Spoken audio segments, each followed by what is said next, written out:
Nakasama ni Kim Chiu at Paolo Avellino sa pagbabike ang kanilang kaibigan na si Alden Richards.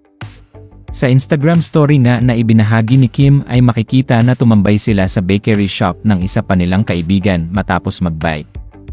Tuwang-tuwa naman ang Kim Pao fans sa banding na ginawa ng dalawa ngayong umaga.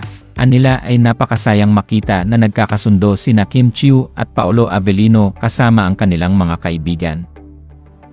Hello!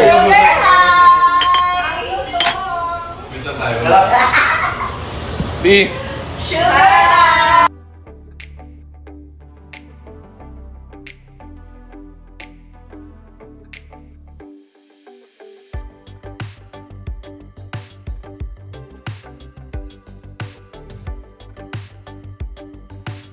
Samantala lumabas na ang behind the scene ni Kim Chiu sa Tanduay commercial dito, ay tinuruan talaga siya ng maigi para ma-perfect ang nasabing commercial narito at panoorin natin.